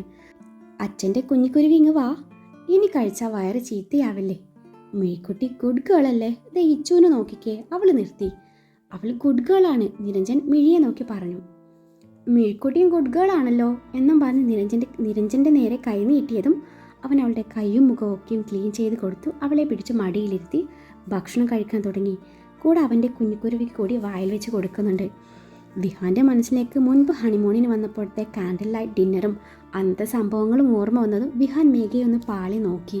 വിഹാൻ്റെ മടിയിലിരിക്കുന്ന ഇച്ചുവിന് ഫുഡ് വായിൽ വെച്ച് കൊടുക്കുന്ന മേഘ അവൻ്റെ അന്നേരത്തെ നോട്ടം ശ്രദ്ധിച്ചിരുന്നു. ഭക്ഷണം കഴിച്ച 2 കൂട്ടരും അവരവരുടെ മുറിയിലേക്ക് ചെന്നു. അച്ഛൻ്റെ കുഞ്ഞിക്കുരുവി എന്താ ഉറങ്ങാത്തെ? പെട്ടെന്ന് ഉറങ്ങിക്കോ, നമുക്ക് നാളെ കടൽ കാണാൻ പോവണ്ടേ? പിന്നെ ബോട്ടിലിരിക്കണം, സ്വർണ്ണ മത്സ്യങ്ങളെ കാണണം, പിന്നെ കിഡ്സ് പാർക്കിൽ പോകണം, അവിടുത്തെ റൈഡിലൊക്കെ ഇരിക്കണ്ടേ? വേണം. എനിക്ക് അച്ഛൻ്റെ മിഴിക്കുട്ടി ഉറങ്ങിക്കോ, പെട്ടെന്ന് ഉറങ്ങിയാലേ പെട്ടെന്ന് എഴുന്നേക്കാൻ പറ്റുള്ളൂ. മിഴിക്കുട്ടിക്ക് ഉറക്കം വരുന്നില്ല അച്ഛേ. അയ്യോ അങ്ങനെ പറയരുത്, കുഞ്ഞിക്കുരുവി അച്ഛൻ ഉറക്കി തരാലോ എന്നും പറഞ്ഞ് അവൻ മിഴിയെ നെഞ്ചിൽ കിടത്തി പതിയെ പുറം തട്ടിക്കൊടുത്ത് ഉറക്കാൻ തുടങ്ങി. കുഞ്ഞിനെ ഉറക്കാൻ കഷ്ടപ്പെടുന്ന നിരഞ്ജനെ കണ്ട് വർഷയ്ക്ക് ചിരി വരുന്നുണ്ടായിരുന്നു. തൻ്റെ തൊട്ടരികിൽ കിടന്ന് ഇതൊക്കെ നോക്കി ചിരി അടക്കി പിടിച്ച് നിൽക്കുന്ന വർഷയെ അവൻ നോക്കി പേടിപ്പിച്ചു. അച്ഛേ, എനിക്ക് ഇച്ചുവിൻ്റെ കൂടെ കളിക്കണം. അവൻ്റെ മേലെ കയറി കുത്തിയിരുന്നു കൊണ്ട് മിഴിയത് പറഞ്ഞതും നിരഞ്ജൻ്റെ മനസ്സിൽ ലഡ്ഡു പൊട്ടി. ഇപ്പോഴോ? മിണ്ടാതെ കിടന്ന് ഉറങ്ങാൻ നോക്ക് പെണ്ണെ. വർഷ അവളെ പേടിപ്പിച്ചു. അച്ഛതെ, അച്ഛയുടെ കുഞ്ഞിക്കുരുവി അമ്മ പേടിപ്പിക്കുന്നു. നമുക്ക് അമ്മയ്ക്ക് നല്ല ഇടി കൊടുക്കാട്ടോ. അച്ഛൻ ഇപ്പോൾ കുഞ്ഞിക്കുരുവി ഇച്ചുവിൻ്റെ അടുത്ത് കൊണ്ടുവിടാവേ എന്നും പറഞ്ഞവൻ തൻ്റെ ടീഷർട്ട് എടുത്തിട്ട് അവളെയും തോളിലിട്ട് ഡോറിനരികിലേക്ക് നടന്നു. അച്ചേട്ടാ, മോളെയും കൊണ്ട് ഇതെങ്ങോട്ടായി പോണത്? വർഷ അവൻ്റെ പിന്നാലെ ചെന്നുകൊണ്ട് ചോദിച്ചു. നീ വാ എന്നും പറഞ്ഞ് ഡോറും തുറന്ന് തൊട്ടപ്പുറത്തെ വിഹാൻ്റെയും മേഘയുടെയും റൂമിൻ്റെ ഡോറിൽ തട്ടി. ഡോർ തുറന്നത് മേഘയായിരുന്നു. മേഘയെ കണ്ടത് മിഴി അവളുടെ മേലേക്ക് ചാടി. അവൾക്ക് ഇച്ചുവിൻ്റെ കൂടെ കളിക്കണമെന്ന്. രണ്ടുപേരും കുറച്ചു നേരം കളിച്ചോട്ടെ, കുറച്ച് കഴിഞ്ഞ് ഞങ്ങൾ വന്ന് കൊണ്ടുപോയിക്കോളാം എന്നും പറഞ്ഞ് വർഷയുടെ കൈയും പിടിച്ച് നമുക്ക് പോവാമെന്ന് പറയുന്ന നിരഞ്ജനെ വർഷ നോക്കി പേടിപ്പിച്ചു. എന്നിട്ട് മേഘയെ ചമ്മലോടെ ഒന്ന് നോക്കി. ചെല്ല് മോളെ, ഞങ്ങൾ നോക്കിക്കോളാം. മേഘ പറയുന്നത് കേട്ടതും നിരഞ്ജൻ വർഷയുടെ കൈയും പിടിച്ച് തിരിഞ്ഞു നടന്നു. മിഴിയെയും തോളിലിട്ട് വരുന്ന മേഘയെ കണ്ടതും വിഹാൻ്റെ മുഖത്തെ പ്രത്യേകതരം ഭാവം കണ്ട് മേഘയ്ക്ക് ചിരി വരുന്നുണ്ടായിരുന്നു. മിഴിയെ കണ്ടതും ഉറങ്ങാൻ കിടന്ന ഇച്ചു ചാടി എഴുന്നേറ്റു. പിന്നീട് അതൊരു യുദ്ധക്കളമായി മാറി. ബെഡി തുള്ളി ചാടിയും പിള്ള എടുത്തെറിഞ്ഞും വിഹാൻ്റെ നെഞ്ചിൽ കയറി കുത്തിയിരുന്നു. പിള്ളേര് രണ്ടും കൂടി ആ രാത്രി ശിവരാത്രി ആക്കി മാറ്റാനുള്ള പുറപ്പാടിലാണെന്ന് മനസ്സിലാക്കിയ വിഹാൻ നിരഞ്ജനെ പ്രാഗിക്കൊണ്ട് തലയണയിലേക്ക് മുഖം പൂഴ്ത്തി കിടന്നു. അത് കണ്ട് മേഘ പിള്ളേരെ രണ്ടിനെയും എന്തൊക്കെയോ പറഞ്ഞ് ഒരുവിധം അടക്കി നിർത്തി ഉറക്കാൻ നോക്കുവാണ്. ഒരാൾ വിഹാൻ്റെ നെഞ്ചിലും ഒരാൾ മേഘയുടെ നെഞ്ചിലും കയറി കിടന്നു. മേഘ ഇരുവർക്കും കഥ പറഞ്ഞു കൊടുക്കുകയാണ്. ഇരുവരും കഥ ആസ്വദിച്ചു കേൾക്കുന്നുണ്ട്. ഇതേസമയം വിഹാൻ്റെ നോട്ടം മുഴുവനും മേഘയിലായിരുന്നു. മുറിയിലെത്തിയ വർഷ നിരഞ്ജനെ കൂർപ്പിച്ച് നോക്കിക്കൊണ്ട് പറഞ്ഞു. നാണോ ഇല്ലാത്തവൻ, അവൾ എന്ത് കരുതി കാണും എന്തോ. എന്ത് കരുതിയാലും എനിക്ക് കുഴപ്പമില്ല. കുറച്ചു നേരം മോൾ അവിടെ നിൽക്കട്ടെ, നമുക്ക് ചെറുതായി ഒന്ന് സ്നേഹിച്ച് കഴിഞ്ഞ് തിരിച്ചു കൊണ്ടുവരാം. എന്നാലും വേണ്ടിയിരുന്നില്ല. എന്ത് വേണ്ടിയിരുന്നില്ലെന്ന്? ഇടി, ഇന്ന് നമ്മുടെ വെഡ്ഡിങ് ആനിവേഴ്സറിയാണ്, നീ അത് മറന്നുപോയോ? അത് നമുക്കൊന്ന് ആഘോഷിക്കണ്ടേ? എല്ലാ ദിവസവും നിങ്ങൾക്ക് ആഘോഷം തന്നെയാണല്ലോ, പിന്നെ ഇന്ന് മാത്രം ആഘോഷത്തിന് എന്താ ഒരു പ്രത്യേകത? ഇന്നത്തെ ആഘോഷം അത് വെറൈറ്റിയാണ് മോളെ. അതും പറഞ്ഞ് അവളെ വലിച്ച് നെഞ്ചിലേക്കിട്ടു. അപ്പോൾ അവർക്ക് ആഘോഷമൊന്നും വേണ്ടേ? അവരുടെ വെഡ്ഡിങ് ആനിവേഴ്സറി ഇന്ന് തന്നെയാ, അത് ഡോക്ടർ മറക്കണ്ട. അവരെ സംബന്ധിച്ച് ഇന്നത്ര മെമ്മറബിൾ ഡേയ്സ് ഒന്നും ആയിരിക്കില്ല. അല്ലെങ്കിലും കോൺട്രാക്ട് പേപ്പറിൽ സൈൻ ചെയ്ത് താലി കെട്ടി അവരിന്ന് അങ്ങനെ വെഡ്ഡിങ് ആനിവേഴ്സറി ആഘോഷിക്കണ്ട. ഇന്ന് നമ്മുടെ ഡേ ആണ് എന്നും പറഞ്ഞ് അവളെ ഒന്നുകൂടി അവനോട് അടുപ്പിച്ചു. എനിക്കുള്ള ഗിഫ്റ്റ് എവിടെയാണെന്ന് വർഷ ചോദിച്ചപ്പോൾ കുസൃതി ചിരിയാലെ അവളെ കൈകളിൽ കോരിയെടുത്തുകൊണ്ട് പറഞ്ഞു, അതല്ലേ ഞാൻ തരാൻ പോകുന്നത്. പക്ഷേ ആ ഗിഫ്റ്റ് മിഴിക്കുട്ടിക്ക് ഒരു അനിയനായി അടുത്ത വെഡ്ഡിങ് ആനിവേഴ്സറിക്ക് മുമ്പ് ഇനി എനിക്ക് തിരിച്ചു തരണം കേട്ടോ. അതും പറഞ്ഞ് അവളെയും കൊണ്ട് ചെന്നത് വിശാലമായ വാഷ്റൂമിലെ ബാത്ടബിനരികിലേക്കാണ്. ബാത്ടബിൽ അവളെയും കിടത്തി കൂടെ അവനും കയറിയിരുന്നു. ഒരു റൊമാൻറ്റിക് ടുഗദർ ബാത്ത്. അവളുടെ അതരങ്ങളിലേക്ക് ചേക്കേറി ഗാഢമായൊരു ചുംബനത്തിലൂടെ ഇരുവരുടെയും പ്രണയ നിമിഷത്തിന് തുടക്കം കുറിച്ചു. അവളുടെ ഉടയാടകൾ ഓരോന്നായി അടന്നു പോകുന്നത് ഒരു സ്വപ്ന ലോകത്തുനിന്ന് പോലെ അവൾ അറിയുന്നുണ്ടായിരുന്നു. അവൻ്റെ ചുണ്ടും നാവും അവളുടെ കഴുത്തിലും മാറിലും കുസൃതി കാട്ടിക്കൊണ്ടിരുന്നപ്പോൾ അവൾ അവൻ്റെ മുതുകിൽ അമർത്തി പിടിച്ചു. അവനിൽ നിന്നും അടർന്നു മാറി അവൾ ബാത്ടബിൻ്റെ മറ്റേ സൈഡിലായിരുന്നു കിതപ്പടക്കുകയാണ്. ഇരുവരും ബാത്ടബിൻ്റെ ഇരുവശത്തായി പരസ്പരം മുഖത്തോട് മുഖം നോക്കിയിരിപ്പാണ്. തൻ്റെ നഗ്നമേനിയെ വല്ലാത്ത ഭാവത്തിൽ നോക്കുന്ന അവൻ്റെ നെഞ്ചിൽ അവളുടെ വലത് കാൽപാദം അമർന്നതും അവൻ അവളുടെ കാലെടുത്ത് ചുണ്ടോട് ചേർത്തു. അവൻ്റെ ചുണ്ടുകൾ അവളുടെ വലത് കാലിലൂടെ മുകളിലോട്ട് ഒഴുകി നടന്നപ്പോൾ അവൻ്റെ കൈവിരലുകൾ അവളുടെ ഇടത് കാലിൽ തഴുകിക്കൊണ്ടിരുന്നു. അവളുടെ പെൺമയിൽ അവൻ്റെ ചുണ്ടം വന്നപ്പോൾ അവളൊന്ന് ഉയർന്നു പൊങ്ങി. അവൻ്റെ ചുണ്ടും നാവും പിന്നെയും അവിടെ കുസൃതി കാട്ടി തുടങ്ങി. ഒപ്പം അവൻ്റെ കൈവിരലുകൾ അവളുടെ ആഴങ്ങളിലേക്ക് പ്രവേശിച്ചിരുന്നു. അച്ചേട്ടാ, വേണ്ട വേണ്ട അച്ചേട്ടാ. അവൻ്റെ മുടിയിൽ കൊരുത്തു വലിച്ചുകൊണ്ട് അവളത് പറഞ്ഞതും കുസൃതിയൂറിയ ചിരിയാലെ അവൻ്റെ വിരൽ പിൻവലിച്ചു. തല ഉയർത്തി അവളെ നിന്ന് നോക്കി. അവൻ്റെ മുഖത്ത് നോക്കാനാവാതെ അവൾ കണ്ണുകൾ ഇറക്കെ പൂട്ടി. അവളെ തൻ്റെ നെഞ്ചിൽ കിടത്തി അവളെ നെറുകയിൽ ചുംബിച്ചുകൊണ്ട് പറഞ്ഞു, എൻ്റെ അടക്കാക്കുരുവിയുടെ നാണം ഇതുവരെയായിട്ടും മാറിയിട്ടില്ലേ? അവളൊന്ന് ചിണുങ്ങിക്കൊണ്ട് അവൻ്റെ നെഞ്ചിൽ മുഖം പൂഴ്ത്തി. ഹാൻഡ് ഷവർ എടുത്ത് അവളുടെ ദേഹം മുഴുവനും കഴുകിക്കൊടുത്ത ശേഷം ഒരു ടവൽ കൊണ്ട് അവളുടെ തലയും മേലും ഒപ്പിയെടുത്തു. അവളെയും കൈകളിൽ കോരിയെടുത്ത് ബെഡിനരികിലേക്ക് നടന്നു. അവളെ ബെഡിൽ കിടത്തി അവളുടെ മേലെ അമർന്നു. അന്നേരം ഇരുവരും പരസ്പരം അറിയാൻ ഒരുപാട് ആഗ്രഹിക്കുന്നുണ്ടായിരുന്നു. വൈകാതെ ഇരു ശരീരവും ഒന്നായി മാറി.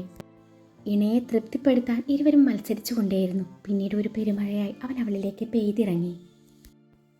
ഡോറിൽ തട്ടുന്ന ശബ്ദം കേട്ടതും വിഹാനായിരുന്നു ഡോർ തുറന്നത്. മുന്നിൽ നിൽക്കുന്ന നിരഞ്ജനെ കണ്ടതും വിഹാൻ അവനെ അടിമുടി ഒന്ന് നോക്കി. തന്നെ വല്ലാത്ത ഭാവത്തിൽ നോക്കുന്ന വിഹാനെ കണ്ട് നിരഞ്ജൻ ചമ്മൽ മറച്ചു പിടിച്ചു ഇല്ലാത്ത ഗൗരവം വരുത്തിക്കൊണ്ട് ചോദിച്ചു, നീ എന്താടാ എന്നെ ആദ്യമായി കാണുന്നത് പോലെ നോക്കുന്നത്? ഒന്നുമില്ല, അവൻ ചുമൽ കൂച്ചിക്കൊണ്ട് പറഞ്ഞു. മോളെവിടെ? അവൾ ഉറങ്ങി, അവൾ ഇന്നിവിടെ കിടന്നോട്ടെ. അതൊന്നും വേണ്ട, എനിക്ക് അവളില്ലാതെ ഉറങ്ങാൻ പറ്റില്ല. എന്നിട്ട് ഇത്രയും നേരം ആ സ്നേഹമൊന്നും കണ്ടില്ലല്ലോ. ചിരി ഉള്ളിലൊതുക്കി വല്ലാത്ത ഭാവത്തിൽ വിഹാനത് ചോദിച്ചതും നിരഞ്ജൻ അവനെ തുറച്ചു നോക്കി. നീ കൂടുതൽ വെളച്ചിലിരിക്കാതെ മോളെ ഇങ്ങ് തന്നെ. അത് കേട്ടതും വിഹാൻ ഉറങ്ങിക്കിടന്ന മിഴിയെ തോളിലിട്ട് നിരഞ്ജന്റെ അരികിലേക്ക് നടന്നു. വിഹാൻ മിഴിയുടെ നെറുകെ ചെറുതായി മുത്തിക്കൊണ്ട് നിരഞ്ജനെ ഒന്നുകൂടെ വല്ലാത്ത ഭാവത്തിൽ നോക്കി കുഞ്ഞിനെ നിരഞ്ജന്റെ കൈ കൊടുത്തു. അല്ല, നിനക്കെന്താ ഒരു ക്ഷീണം പോലെ? വിഹാന്റെ ആക്കിച്ചിരിയും ചോദ്യം കേട്ട് നിരഞ്ജനെ ഒന്ന് പതറിയെങ്കിലും പുറത്ത് കാണിക്കാതെ പറഞ്ഞു. അത് ഫുഡ് കഴിച്ചത് ഇത്തിരി കൂടിപ്പോയി, അതുകൊണ്ടാ. അധികമായാൽ അമൃതവും വിഷമാണെന്ന് കേട്ടിട്ടില്ലേ? ഒന്നും ഓവറാൻ പാടില്ല ഡോക്ടറെ, അതറിഞ്ഞൂടെ? നിന്റെ ചോദ്യവും പറച്ചിലും നോട്ടവും ഒക്കെ എനിക്ക് മനസ്സിലാവുന്നുണ്ട്. ഞാൻ പോവാ, ഗുഡ് നൈറ്റ് എന്നും പറഞ്ഞ് നിരഞ്ജൻ മിഴിയും തോളിലിട്ട് തങ്ങളുടെ മുറിയിലേക്ക് നടന്നു. നിരഞ്ജന്റെ പോക്ക് കണ്ട് വിഹാൻ ചെറുചിരിയാലെ ഡോറും അടച്ച് ബെഡിനരികിൽ വന്നപ്പോൾ മേഘ അവനെ നോക്കി കിടക്കുമായിരുന്നു. വിഹാൻ ഉറങ്ങിക്കിടക്കുന്ന ഇച്ചുവിനെ നോക്കി. അവൾ നല്ല ഉറക്കത്തിലായിരുന്നു. കുഞ്ഞിനെ നേരെ പുതപ്പിച്ചു നെറ്റിയിൽ ചുണ്ടമർത്തിയ ശേഷം മേഘയെ നോക്കി പറഞ്ഞു, പോയാലോ? ഇപ്പോഴാണെങ്കിൽ നല്ല മഴയുണ്ട്, പെട്ടെന്ന് വരാനേ, കൂടിപ്പോയാൽ ഒരു അരമണിക്കൂർ. അത് കേട്ടത് മേഘ കുഞ്ഞിനെ ഒന്ന് നോക്കി. ഉറപ്പാണല്ലോ? ഉറപ്പാന്ന്, നീ വാ. അതും പറഞ്ഞ് മേഘയുടെ കൈയും പിടിച്ചു മുറി വിട്ടിറങ്ങി. തങ്ങളുടെ പ്രൈവറ്റ് ബീച്ചിൽ ആസ്വദിച്ചു മഴ നനയുകയാണ് ഇരുവരും. ബാക്ക്ഗ്രൗണ്ടിൽ റൊമാൻറ്റിക് സോങ് മുഴങ്ങുന്നുണ്ടായിരുന്നു. മുറിയിൽ കുഞ്ഞ് തനിച്ചായതിനാൽ അന്നത്തെ പോലെ ഒരുപാട് നേരം ഒന്ന് സ്പെൻഡ് ചെയ്യാൻ പറ്റില്ലായിരുന്നു. അതിനാൽ ഇരുവരും പരസ്പരം പുണർന്ന് മഴയെ വരവേൽക്കുകയാണ്. കുറച്ചു നേരത്തിന് ശേഷം അവൻ അവളെ തന്നിൽ നിന്നും അടർത്തി മാറ്റി. നനഞ്ഞൊട്ടി നിൽക്കുന്ന മേഘ അടിമുടി ഒന്ന് നോക്കി കീച്ചുകൊണ്ട് കടിച്ചു പിടിച്ചുകൊണ്ടവൻ പറഞ്ഞു, അന്നത്തേക്കാളും സൈസ് ഇത്തിരി കൂടിയിട്ടുണ്ട്. അന്ന് ഇത്രയും ഇല്ലായിരുന്നു. വൃത്തികെട്ടവൻ. അവൻ്റെ കൈക്ക് മെല്ലെ അടിച്ചുകൊണ്ട് അവൾ മുറിയിലേക്ക് നടന്നു. തീപ്പെട്ടിക്കൊല്ലി ഒന്ന് നിൽക്കടോ, അങ്ങനെ പോയാൽ എങ്ങനെയാ? അന്നും നടന്നില്ല, ഇന്നും നടന്നില്ല. അതും പറഞ്ഞ് അവൻ പിന്നാലെ ചെന്ന് അവളുടെ മുന്നിലായി നിന്നു. എന്ത് നടന്നില്ലെന്ന് അവൾ കൂർപ്പിച്ചുകൊണ്ട് ചോദിച്ചു. ഒന്നും നടന്നില്ലല്ലോ. ഒന്ന് മാറിക്കേ, ഞാൻ പോട്ടെ, മോളിൽ എഴുന്നേറ്റ് കാണും. അവൾ വീണ്ടും നടന്നു. മേഘ നിൽക്കുന്നു, ഇതിനു വേണ്ടി ഇനിയും എനിക്ക് ഈ ദ്വീപിലോട്ട് വരാൻ പറ്റില്ല. അതും പറഞ്ഞ് അവളുടെ കൈ പിടിച്ച് വലിച്ച് അവൻ്റെ നെഞ്ചിലേക്കിട്ടു. അവൻ്റെ കൈകൾ അവളുടെ ഇടുപ്പിൽ അമർന്നു. അവൻ്റെ കണ്ണുകൾ അവളുടെ മുഖത്ത് ആകമാനം ഒഴുകി നടന്നു. അവളുടെ അതരങ്ങളിൽ അവൻ്റെ മിഴികൾ ഉടക്കി. അവളുടെ മുഖം തൻ്റെ ഇരു കൈകൊമ്പളിലും കോരിയെടുത്ത് അവളുടെ ചുണ്ടുകൾ അവൻ്റെ വായ്ക്കുള്ളിലാക്കി നുണയാൻ തുടങ്ങി. അവളും തിരിച്ചവനെ ചുംബിക്കാൻ തുടങ്ങിയതും ചുംബന തീവ്രത കൂടി വരാൻ തുടങ്ങി. അവൾ അവനെ ഒന്നുകൂടി അള്ളിപ്പിടിച്ചു. ആ ചുംബനം ഒരുപാട് നേരം നീണ്ടു നിന്നു. ഉമിനീരിൽ രക്തച്ചുവ കലർന്നതും ഇരുവരും പിൻവാങ്ങി. ഇരുവരും കിതപ്പടയ്ക്കാൻ പാടുപെടുന്നുണ്ടായിരുന്നു. അവൻ്റെ കൈകൾ അവളുടെ ഇടുപ്പിൽ ഒന്നുകൂടി മുറുകിയതും മേഘ അവനെ തള്ളി മാറ്റി മുറിയിലേക്ക് ഓടി. വിഹാൻ ടവലും ചുറ്റി വാഷ്റൂമിൽ നിന്ന് ഇറങ്ങുമ്പോൾ മേഘ ബാത്റൂമും ധരിച്ച് കണ്ണാടിയുടെ മുന്നിൽ നിന്ന് എന്തൊക്കെയോ പിറുപിറുക്കുന്നുണ്ട്. എൻ്റെ തീപ്പെട്ടിക്കൊള്ളി എന്ത് പറ്റി? വിഹാൻ അവളുടെ പിന്നിലൂടെ ചെന്ന് ഇറുകെ പുണർന്നുകൊണ്ട് ചോദിച്ചു. ഇനി എന്തോന്ന് പറ്റാൻ? ഇത് എൻ്റെ ചുണ്ട് മൊത്തം കടിച്ച് പറിച്ചില്ലേ? ഇനി എങ്ങനെ ഞാൻ നാളെ അവരുടെ മുഖത്ത് നോക്കും? അതോർത്ത് മോളെ വിഷമിക്കണ്ട. നാളെ നമ്മളെ എങ്ങോട്ടും പോണില്ല. മുഴുവൻ സമയവും ഈ മുറിയിൽ തന്നെയായിരിക്കും. രാത്രി മുഴുവൻ അധ്വാനിച്ച പിന്നെ രാവിലെ റെസ്റ്റ് എടുക്കേണ്ടിയോ പെണ്ണേ? പിന്നെ ഈ ചുണ്ട് പൊട്ടിയ കാര്യമോർത്ത് നീ ഇങ്ങനെ ടെൻഷനാവേണ്ട. മിക്കവാറും 2 ദിവസത്തേക്ക് വർഷം നിൻ്റെ മുന്നിൽ വരില്ല. അവിടുത്തെ കാര്യം ഇതിനേക്കാളും ഭയാനകമായിരിക്കും. അത് നിങ്ങൾക്കിങ്ങനെ അറിയാം? ഡോക്ടറല്ലേ ആള്, അവൻ എനിക്കറിഞ്ഞൂടെ എന്നും പറഞ്ഞ് അവളുടെ ബാത്റൂമിൻ്റെ വള്ളി പിടിച്ച് വലിച്ചതും അത് മുഴുവനായും ഊരിപ്പോന്നിരുന്നു. മേഘ കണ്ണും തള്ളി ഇരിപ്പാണ്. കണ്ണാടിയിൽ കൂടി കാണുന്ന തൻ്റെ മേനയെ അവൻ വല്ലാത്ത ഭാവത്തിൽ നോക്കുന്നത് കണ്ടതും മേഘ മുഖം തിരിഞ്ഞ് അവനെ ഇറുകെ പുണർന്നു. അവളെയും കൈകളിൽ കോരിയെടുത്തു അവൻ ബെഡിനരികിലേക്ക് നടന്നു. ഇതേ സമയം നിരഞ്ജൻ തൻ്റെ കുരുവിപ്പെണ്ണിനെ ചേർത്ത് പിടിച്ചും കുഞ്ഞിക്കുരുവിയെ നെഞ്ചിൽ കിടത്തിയും നിദ്രയിലേക്ക് വഴുതി വീണു. ട്രിപ്പ് കഴിഞ്ഞ് നാട്ടിലേക്ക് തിരിച്ചെത്തിയ നിരഞ്ജനും വിഹാനും അവരവരുടെ തിരക്കിലേക്ക് തിരിഞ്ഞു. ഒരു ദിവസം മേഘ വർഷയുടെ അരികിൽ ചെന്ന് ഒരു സ്വകാര്യം പറയുകയാണ്. അമ്മോ, എനിക്ക് നിൻ്റെ ഒരു സഹായം വേണം. എന്താടി കാര്യം? അത് പിന്നെ നാളെ എൻ്റെ ഒരു ഫ്രണ്ടിൻ്റെ കല്യാണമാണ്. അതിനെന്താ, നിൻ്റെ കൂടെ കല്യാണത്തിന് ഞാനും കൂടി വരണം എന്നല്ലേ? ഞാൻ എപ്പോഴേ റെഡി. അല്ലേലും വിളിക്കാത്ത കല്യാണത്തിന് പോകുന്ന സുഖം അത് വേറെ തന്നെയാണ്. എടി അതല്ല, അവളെ നാളെ രാവിലെ കടത്തിക്കൊണ്ട് വരുന്ന കാര്യമാണ് ഞാൻ ഉദ്ദേശിച്ചത്. കടത്തിക്കൊണ്ട് വരിയോ? അയ്യോ, അപ്പോൾ നാളത്തെ സദ്യയൊക്കെ വേസ്റ്റ് ആയി പോവില്ലേ? വർഷയുടെ ടെൻഷൻ അതാണ്.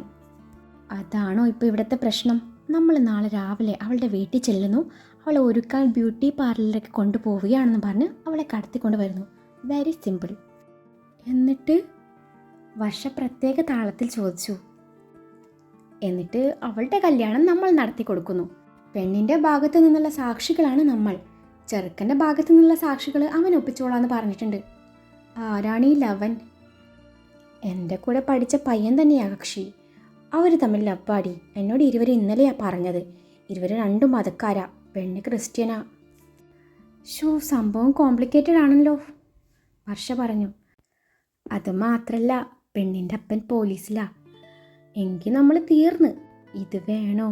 എനിക്ക് ഗോതമ്പുണ്ട തിന്ന് വലിയ ശീലമില്ലേ. എനിക്കും. ഞാൻ അവളോട് ഇക്കാര്യം പറഞ്ഞതാ. അവൾ ചത്ത് കളയുമെന്നാണ് പറയുന്നത്. മേഘ പ്രത്യേക താളത്തിൽ പറഞ്ഞു. എന്നാൽ നമുക്ക് ഈ ഓപ്പറേഷൻ ഏറ്റെടുത്ത് കളയാല്ലേ? പാവങ്ങൾ ജീവിച്ചോട്ടല്ലേ? പക്ഷേ മേഘയെ നോക്കി പറഞ്ഞു. അങ്ങനെ ഇരുവരും കൈമുട്ടിച്ച് ദൗത്യം ഏറ്റെടുത്തു.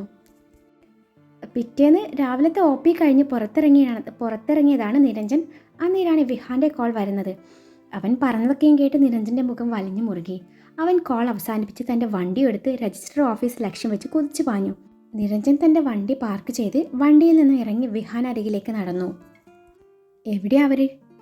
ഇതേ അവിടെ ഉണ്ട്. നീ ഇവിടെ നിന്നൊരു സീനുണ്ടാക്കരുത്. വീട്ടിൽ ചെന്നിട്ട് എന്താണെന്ന് വെച്ചാൽ നമുക്ക് തീരുമാനിക്കാം. ഇപ്പം എല്ലാം കഴിഞ്ഞു.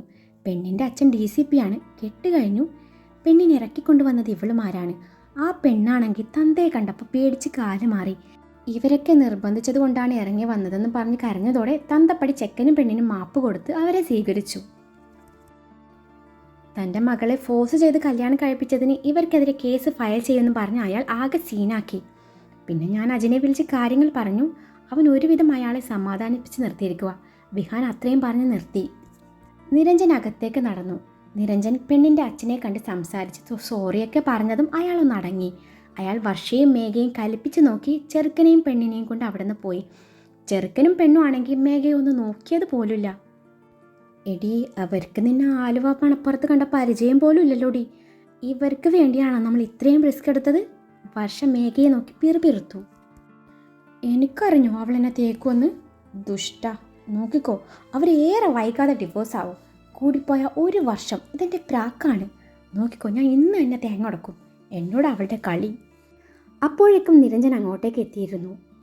നിരഞ്ജനെ കണ്ടതും വർഷയും മേഘയും നിഷ്കുവായി നിന്ന് ഒന്ന് ഇളിച്ചു കാണിച്ചു. രണ്ടുപേരെയും കടുപ്പിച്ച് നോക്കി അവൻ ഒന്നും മിണ്ടാതെ തിരിഞ്ഞു നടന്നതും ഇരുവരും വാല് പോലെ പിന്നാലെ നടന്നു. 4 പേര് ഒരുമിച്ച് ഒരു കാറിലാണ് വീട്ടിലേക്ക് തിരിച്ചത്.